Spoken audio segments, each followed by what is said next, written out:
Hello friends, இந்த video என்ன பார்க்க போறோம் அப்படினு பார்த்தீங்கன்னா TRB old question paper discuss பண்ணிட்டு இருக்கோம். சோ அதோட கண்டினியூஷன் தான். சோ கண்டிப்பா என்னோட சேனலை லைக் பண்ணுங்க, ஷேர் பண்ணுங்க, சப்ஸ்கிரைப் பண்ணுங்க. சோ அப்பதான் எனக்கு ஒரு மோட்டிவேஷனா இருக்கும். இப்போ பாத்தீங்கன்னா நம்ம TRB old question paper discussion பார்த்தீங்கன்னா நமக்கு நிறைய வீடியோஸ் நான் போட்டுட்டேன். சோ எல்லாமே ஒரு கிளான்ஸ் பாருங்க. அப்பதான் உங்களுக்கு வந்து ஒரு பிராக்டிஸ் செஷன் மாதிரி தான் இருக்கும். அது ஓகேங்களா? நீங்க ஒரு ப்ரிப்பேர் பண்ணிட்டு இருந்தீங்க அப்படின்னா சோ அந்த क्वेश्चंस வந்து உங்களுக்கு அட்டெண்ட் பண்ண தெரியுதா இல்ல கான்செப்ட்ஸ் அப்ளை பண்ண முடியுதாங்கிறது எப்ப தெரியணும் அப்படின்னா நம்ம क्वेश्चन பேப்பர் சால்வ் பண்ணதான்.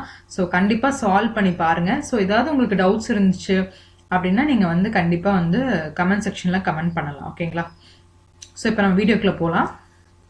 So in an ACB phase sequence, if VAN equal to 230 minus 20, then VCN is given by அப்படின்னு கொடுத்துருக்காங்க. ஸோ நமக்கு என்ன ACB சீக்வன்ஸா இருக்கிறப்ப நமக்கு சிங்கிறது ஃபேஸ் ஷிஃப்ட் எப்படி இருக்குன்னா -120 ஃபேஸ் ஷிஃப்ட் இருக்கும். ஓகேங்களா? அப்ப -120 230 -20 -120ங்கிறப்ப நமக்கு ஆன்சர் வரும் 230 -140 இருக்கும். ஓகேங்களா? So next பாத்தீங்கன்னா the work done in bringing a charge of 10 into 10 power minus 4 microcoulomb from infinity to a point 25 centimeter from a charge of 3.0 into 10 power minus 2 microcoulomb is given by அப்படின்னு கொடுத்திருக்காங்க. So work done அப்படிங்கிறது in bringing a charge அப்படிங்கிறப்ப நமக்கு என்ன formula அப்படின்னா work done is equal to V into Q. ஓகேங்களா? So Qங்கிறது இந்த charge, Vங்கிறது potential. So இந்த பொட்டன்ஷியல் அப்படிங்கிறது எதுக்காகனா to move a charge from this charge to the point this. ஓகேங்களா? சோ அப்ப எனக்கு அதுக்கு நாம பொட்டன்ஷியல் கண்டுபிடிக்கணும். சோ பொட்டன்ஷியலுக்கு என்ன ஃபார்முலானா KT, that is not KT, that is KQ divided by R. So Kங்கிறது nothing but 1/4 pi epsilon naught. நமக்கு epsilon naughtங்கிறது நமக்கு என்ன value 8.854 into 10 power minus 12. So இத சால்வ் பண்ணி நமக்கு என்ன கிடைக்கும்னா 9 into 10 power 9 கிடைக்கும். ஓகேங்களா?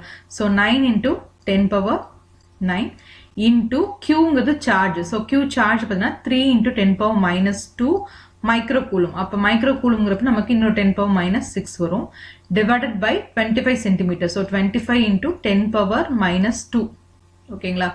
சோ இதை சால்வ் பண்ணீங்க அப்படின்னா நமக்கு என்ன கிடைக்கும் அப்படின்னா சோ இங்க வந்து நமக்கு 9 இருக்கு, இங்க பாத்தீங்கன்னா -8 இருக்கு. சோ எனக்கு 10 power 1 ஆயிரும்.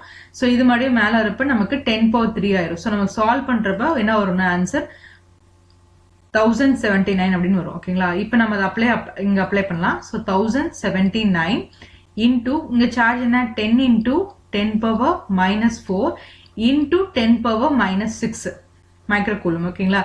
இப்போ எனக்கு நான் இப்போ இதுல பாத்தீங்கன்னா நமக்கு 10 power minus 10 இருக்கும், இங்க ஒரு 10 power, அப்ப 10 power minus 9 ஆயிரும். ஓகேங்களா? இப்போ நான் வந்து அதை வந்து 7 பவர்ல இது பண்றேன் அப்படின்னா எனக்கு என்ன ஆகும்? இங்க எனக்கு 10.79 போட்டீங்கன்னா உங்களுக்கு கரெக்டா வரும். 10.7 into 10 power minus 7 joules. ஓகேங்களா? According to Gauss law, the surface integral of the normal component of electric flux density over a closed surface containing charge Q is அப்படின்னு கேட்டிருக்காங்க. So for a closed integralக்கு என்ன இருக்கும்னா it is a Q. So charge வந்து என்ன இருக்கும்? So the normal component of electric flux density அப்படிங்கிறது it is equal to Q.